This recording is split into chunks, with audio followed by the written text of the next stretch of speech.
decision tonight, too. This is Colonel Boyd, the session on strategy. Organic design and the strategy, because I can go either way, I got either one. May 2nd, 1989. One set, propose another set of slides, you can go in either direction.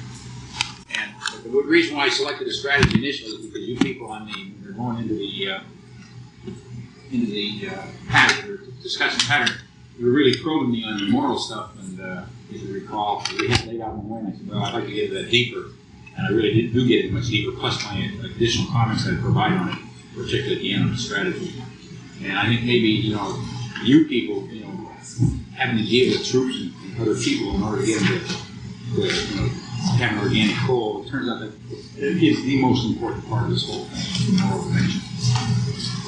So Napoleon, whether you believe it was 3 to 1 or 10 to 1, he was right. His idea is moral is the physical, and 3 to 1 is the point that is more important than physics. Some people might say it's 10 to 1 or 5 to 1. He just using numbers to illustrate what's much more important.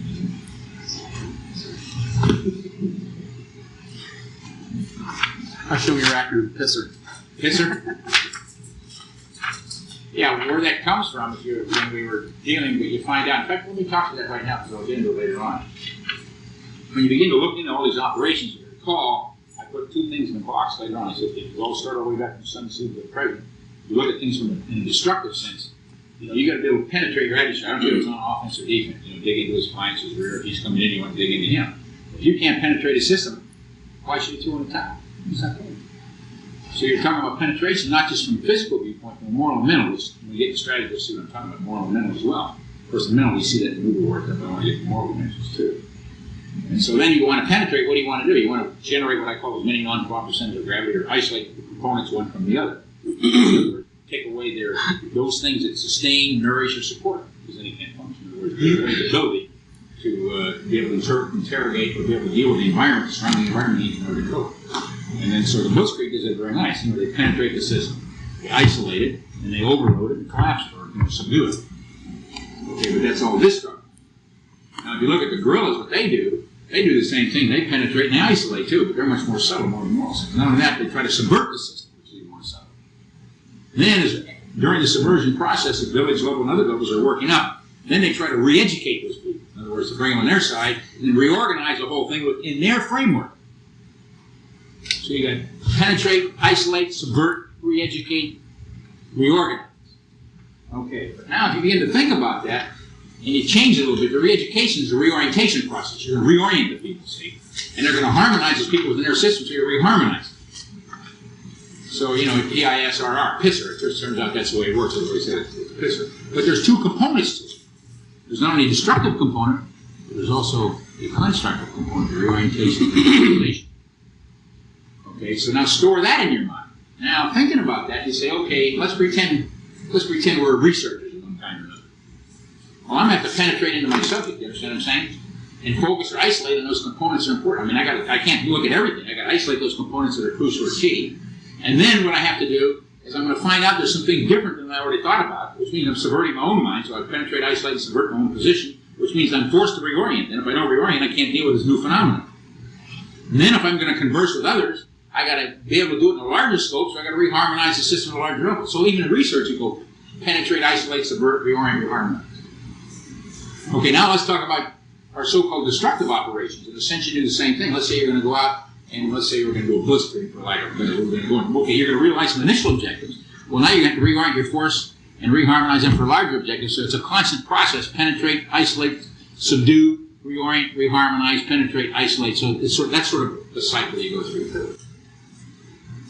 You have to reorient to the new situations. You have to reorient, and you got to reharmonize your forces.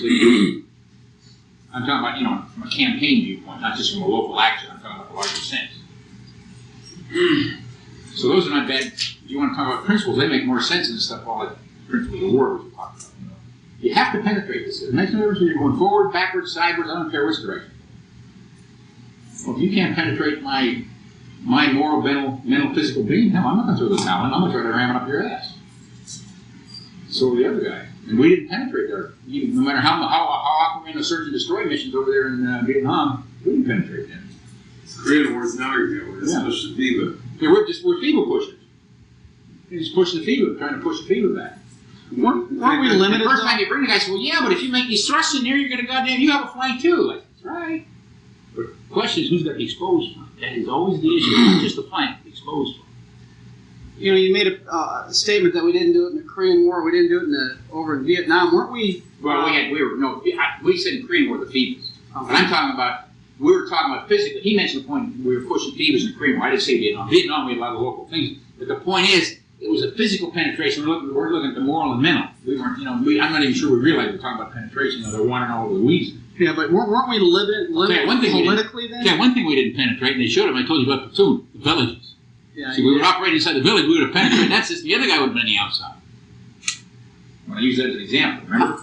I'd suggest with the cap, though, that there was a certain amount of moral penetration. Wait a minute. We agreed with that. You weren't here, but that's the whole point. We said they did it, but they were pulled off. They stopped that whole operation. When they had a cap, the cap guys were working it right in the beginning, and the early special forces were doing it right. But they said, the commander says, bullshit, you guys aren't fighting hard enough, and I want to search and destroy and stop the whole goddamn thing. That was the issue. That is the issue. That's right. See, I raised the question in the movie. I said, how many people saw the movie Platoon? You weren't here, John. I said, how many people saw the movie Platoon? And a whole bunch raised their hand. I said, okay, let's go to the central episode, which was the attack on the village. And of course, every time you mention it, Marines and Army all get pissed off. Well, you're going to tell us about their blowing. I said, that's not the issue, about how the kids get blown up, hand grenades and all that, because we know sometimes they're in the. I said, that's not the issue. So I said, I'm going to a different issue. The point is, we shouldn't have been attacking the village. We should have been in the village. We should have owned the village. We should have been living in the village. Then they would have been on our side and let the other guy attack it, let them get pissed off at the other guy. And Mike went through that, and other people went through that. And that's what the cap teams are trying to do. But, they weren't fighting. But if they would have read Sun Tzu, so do anything without fighting, they would have had it right. But some assholes didn't read that. They said, well, you guys aren't fighting hard. You don't have to fight. The name of the game is, you have a purpose out, you want to realize what is the best way to realize it. That's the issue. And the cap guys had it right in the beginning, so the early special forces.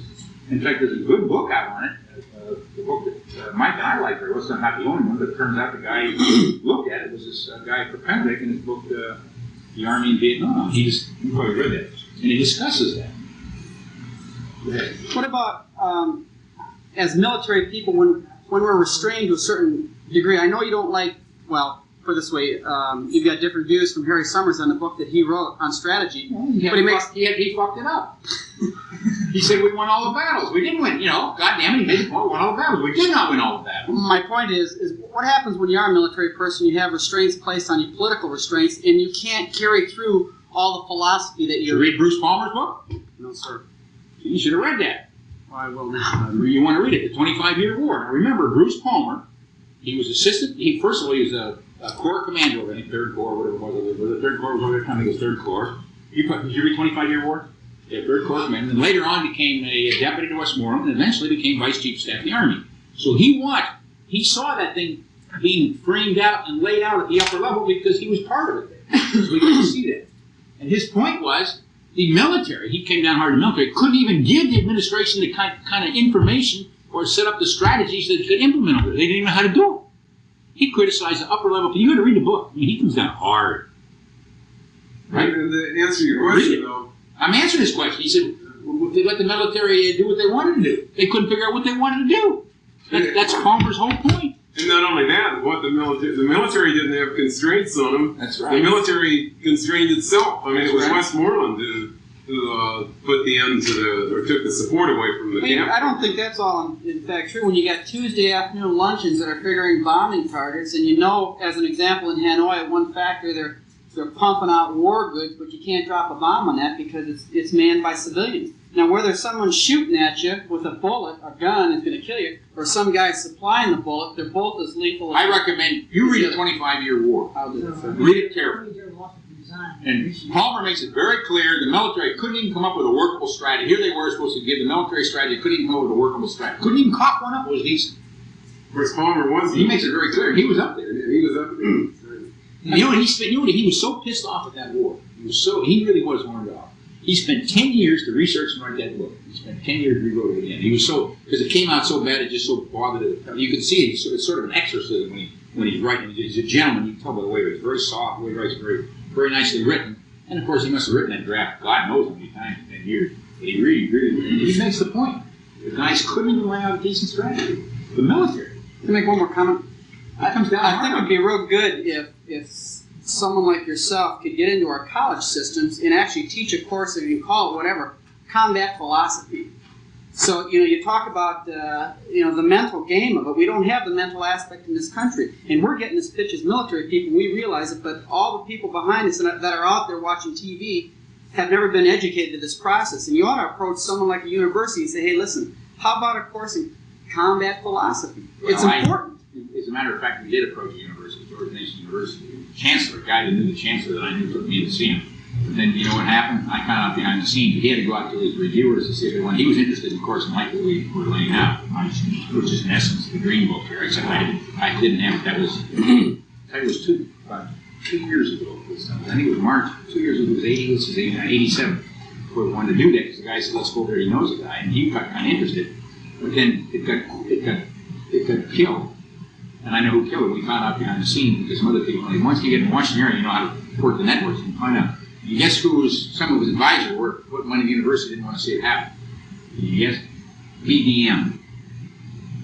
BDM Corporation. BDM, the guy with the wheel of BDM went to him because they provided money. They didn't want to see this because, they wouldn't build up their goddamn budget, don't you understand, in order to buy hardware. That was the whole point. And in fact, I beg to differ with you and say that we should teach that to the military. The military isn't getting it. In addition to the military, I'm saying. Okay. I think we're about ready to go. If we'd only give it to the military. Okay, we're going to have to vote here now. Which one do you want to go with? We can go either one, and either one. We can either go with the strategy pitch or the organic design. Now, how many people here have seen the organic design? Okay. How many people? I'm a non-voter. Okay. They weren't here, so. Don't kill them. Okay, I promise the strategy. Let's go through the strategy and get the organic design later, okay? Because we want to get the moral issue. Okay.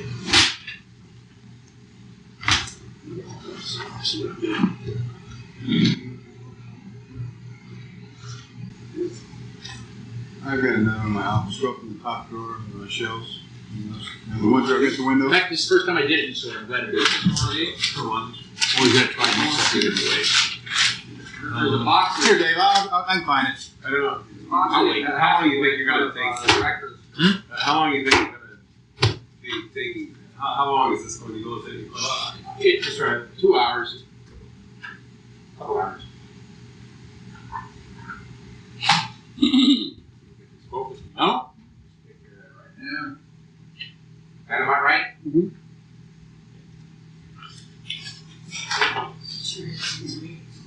When you guys get back, we'll go.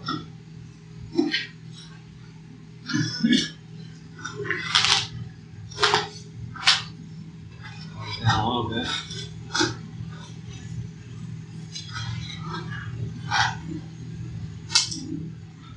What's Mr. Palmer's background? Bruce Palmer's background? Mr. General. Oh, never mind. We'll start General. I know his background. It's okay. One of the things is that, when there's a moral issue comes up in the administration, the point is that somebody, if they really know what's going on, they have to start doing it, and they better lay on the line if it's not over an issue. Yeah. None of that ever occurred. Okay, we ready to roll? Note the title of this thing. Of course, the key thing, we really want to find out what lies hidden under those question marks. That's the title. That's what we want to get. And of course, we're going to find that. See if we'll get it the title. Okay, with that in mind, the point that I want to make here, so Ray, well, that's the question. What lies hidden under the question mark? That's what aimed this whole presentation is not really get at that, not just in a one-dimensional sense, but also a multi-dimensional sense. Really don't get at that. Okay? Okay, so for openers, let me ask you questions. You probably wonder why this slide is in here. This is one that you always direct the audience before you get into it. I'll let you look into the book. How do you regard strategy? On your viewpoint, what do you think strategy is? I happen to write my bonehead paper on that. It's the it's the plan by which a country furthers its interests and its goals. And anybody, that's all right. You don't have to have anybody else. What do you think strategy is? Person drive. Did you read ahead? Sure. Then go. Are you talking about military strategy or? I just said strategy. It just says strategy. I didn't want to make it any tighter than that. Well, you have certain objectives that you want to obtain, and you apply resources to elements to attain the objective. What do you think strategy is? Well, personally, I'm not embarrassed. Don't take this. There's no intent to embarrass anybody to make you look bad. You're going to find out the different views. Go ahead. it's me just doing the, Okay. Okay, I won't ask any more, y'all. We can go through this forever. Okay, just keep these things in mind. We'll work our way through this thing, okay? Okay, with that in mind then, here's going to be the outline of the presentation. What is strategy? What is the aim or purpose of strategy? What are the central theme and key ideas underlying finding how do we play this scene and attribute these ideas? Now, it doesn't mean I'm going to show you we're going to do step 1 first, step 2 first, step 3 first, or step 4. In other words, we're not going to compartmentalize this real nice. The fluidity, but we'll reveal it, you'll see. Remember, we want to be very fluid. And I recommend don't try to compartmentalize too much. When you do that, pretty soon you don't know how to leak across compartments. You get isolated, you can't play the game. In fact, you people wrote in your new manual, war fighting, fluidity of action. Also, fluidity of mental processes, too.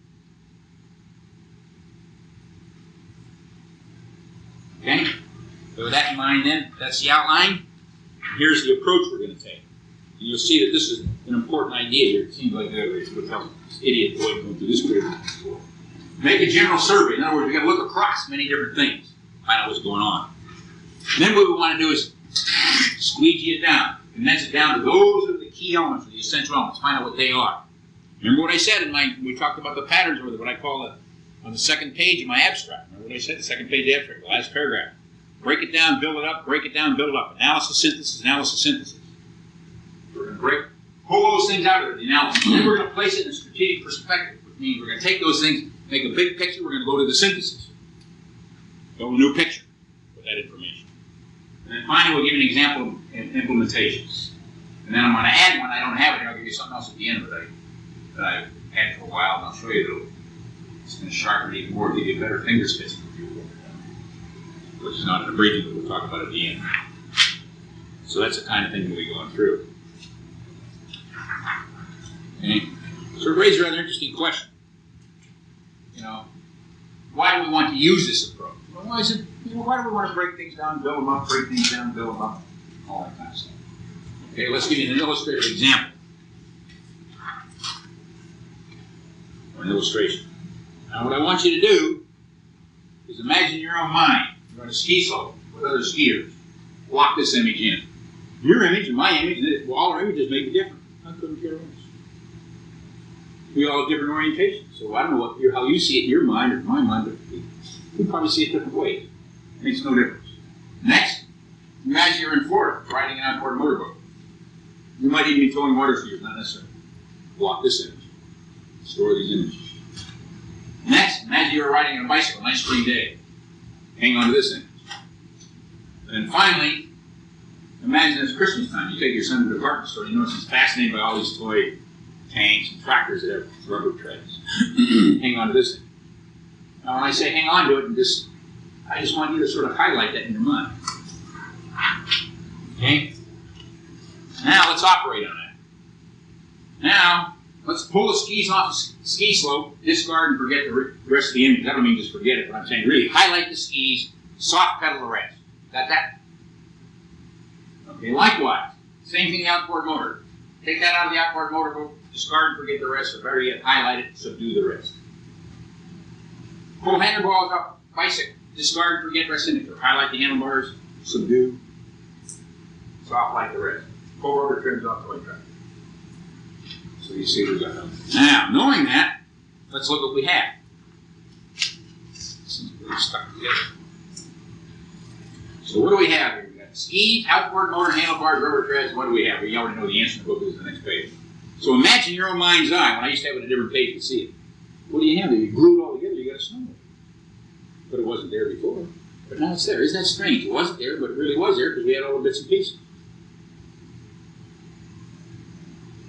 So you come up with something different, or a new image beyond the previous 4 images. You created a new image out of the previous 4 images. And how did you do that? You broke it down, built it up, kept taking the bits and pieces. I'm just showing you one way to do it.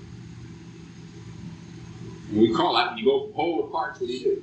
It's analysis or deduction. When you go from parts, take parts, glue them together, make a new whole, what do you call it? Induction or synthesis or integration. And that's why I told you that the other night here when I was in here, I said I'm insulted when the guy calls me an analyst. Because then he suggests I'm a halfwit. I don't know synthesis. And synthesis is a creative part. That's what you as a commander or a leader are going to have to be able to do. You're going to see different bits and things going on out there. You're going to have to glue it together, come up with a new idea to move it in. And if you can't, the whole thing's going to come unglued. So what do we do in the building? Everybody wants to be an analyst and break things down, so we get all these bits and pieces, nothing glued together. Except that you squeak over the corner, say, isn't this great? Right? It's a big pile of mess. Spaghetti. And that's my point. So what do we have? What I have in the next chart is a snowmobile. So that's what we want to be able to do. The name of the game is to build snowmobiles, morally, mentally, and physically, in any dimension. In other words, I'm using snowmobile as a metaphor of what we're going to do. All it is, a metaphor. So, that's what this thing addresses. So what I'm saying, in order to build those snowmobiles, you must interact in a variety of ways in our environment. Right? So you have a one-dimensional way to look at the environment. How can you can't take out many pieces, you can't glue them together, you can't play the game. So if you only have one way to look at things, how can you find out what's going on? No. As I say in my organic design, you'll see later on I give it to you, you got to be able to make these many-sided implicit cross-references. You got to be able to see this, and see this, pull this out, pull this out, pull this out, these many different dimensions. So we must be able to examine the world from a number of perspectives, not just one. Remember what I said? Don't be able to see the pyramid from one side. Be able to see it from the side, the bottom, the oblique, the inside, the top, and then you get a true image of the pyramid.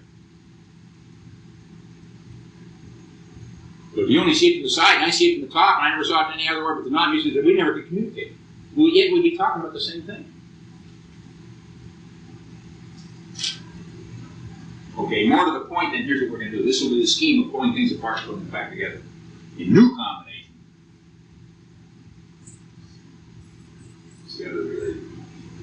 So it's an analysis synthetic game, not just an analyst. When a guy calls me an analyst, you know, I'd like to be called an analyst. I guess I'd like to be called halfwits. I'm insulted. And an expert. I hate to be called an analysis expert or an analytical expert. It's worse. Because you're an expert means you got it all figured out. You know, you're experts, they got it all figured out. Nothing new to learn. Got the whole 9 yards. So that's a personal insult when they call me that. Okay, with that in mind then, now I want to get into my general survey as I set it up here. I'm just showing you. And okay, in the general survey, here's the domains we're going to look at. The areas we're going to crisscross through. Different perspective. Mathematical logic. Don't worry about it. I'm not going to have you run equations or anything like that. Physics, thermal, biology, psychology, anthropology, probably even some others. In other words, we got 7. Instead of 4 images, we're going to look through 7 images here at least. And as you're going to see, we're going to play that game. We'll be taking bits and pieces from all 8. We're going to glue it together and then come up with an idea and strategy. In a very fundamental way. So we're going to use these domains to build our strategic snowmobile. What we want to build is a strategic snowmobile. That's what we're going to do. Okay? So, but, you know, we sort of have a little problem. Where do we begin? So let's get up sort of someplace for the start. And let's go back to one chart I lifted out of one of my previous charts in the patterns. We're going back to human nature. Remember, while we're doing this, we're going to talk about strategy. In some sense, we want to survive on our own terms, or improve our faster than the next. In other words, you've seen this before. We had that chart in my pattern, briefing on patterns. I'll even give you a better one, which I'll give you later on, which I'll preempt myself here. There's a better way of thinking about it. What I call organic success, or a goal you want to have. You want to be able to thrive and grow.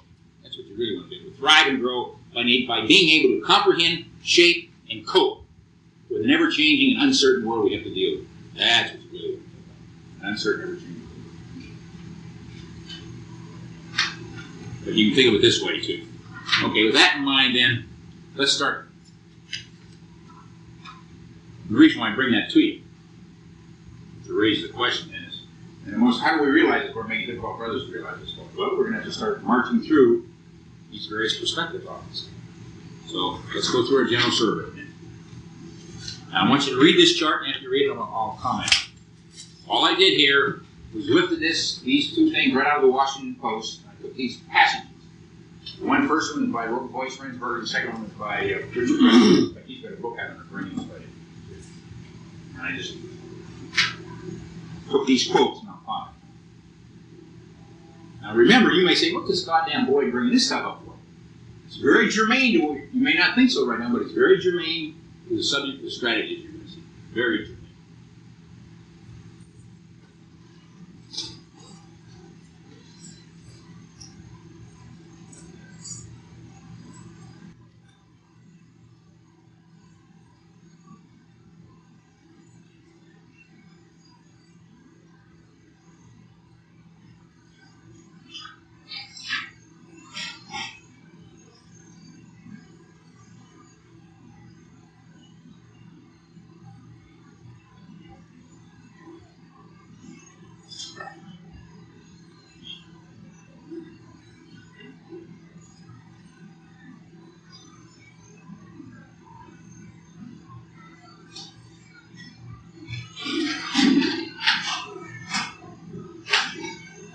Anybody, just let's start reaching. Remember, the topic is strategy. Why would I show a chart like this? What's the point behind this? When you think in your mind's eye, what's the point behind these two passages?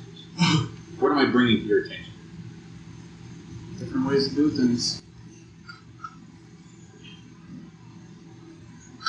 I'm showing in a way what happens. In order to come up with something, what they're showing is the brain. Go ahead. Well, organically, we have within us the capacity to adapt dynamically to a changing environment. That's right.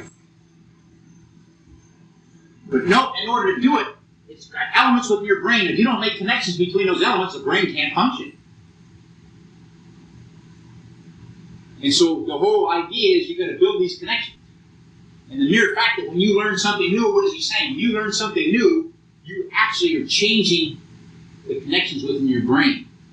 You build those connections. But without those connections, you can't do those things. Remember when you learn something, you know how to do something. You were very clumsy when you learned something. After you learn it, you don't even have to think about it. The reason why, you've now built up the connecting linkages. In fact, they had some images. They showed some images there where they could look at the connecting network before somebody learned something, and afterward you just see the richness of the connection.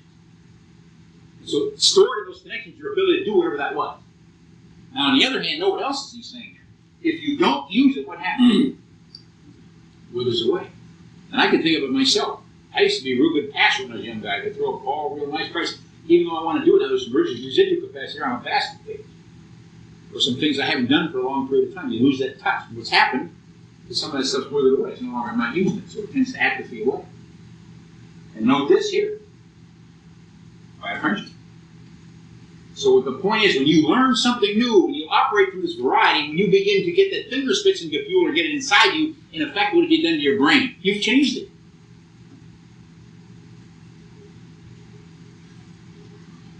You've changed it. On the other hand, if you have a narrow repertoire and you don't use things, it's going to tend to atrophy away. You lose those connections.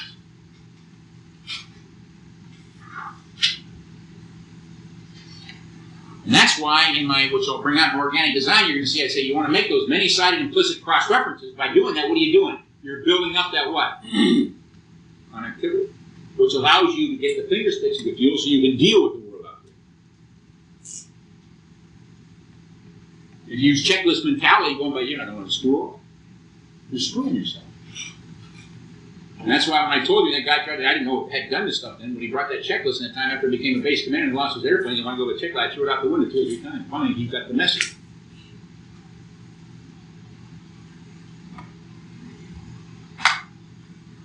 Okay? Now here's one more chart, which shows the same thing, in a different sense. In fact, they're getting deeper and deeper. In fact, there's just another reason everybody knows Alzheimer's. You're seeing the same thing here. What happens is, they start losing the cells and the connectivity begins to die away.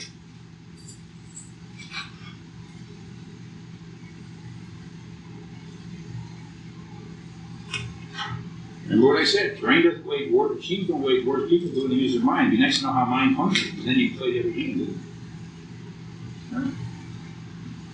Right? You could actually take this analogy and take it up to the level of society. Ooh, well, I'm not thinking that's correct. Because you're a cell, I'm a cell, he's a cell, we go connecting links between ourselves. In fact, I got to do part of my bridging, and instead of calling it orientation, I call it harmony, where you're harmonizing various units so they can function as an organic whole. In other words, you can do it in individuals, or you can do it in a social context too. Exactly right. That's exactly right. You got it exactly right. And that's why we talked about the other night. Remember I said, what do you want to build? You want to build that organic whole. That organic whole, in an organization, like a Marine Corps, your unit, whatever it might be. So you're building those connections. They're invisible, but nevertheless they're there. But no, what happens here is Alzheimer's. Pretty soon they start getting the cells die away, and even though they find out they're sprouting new connections, they're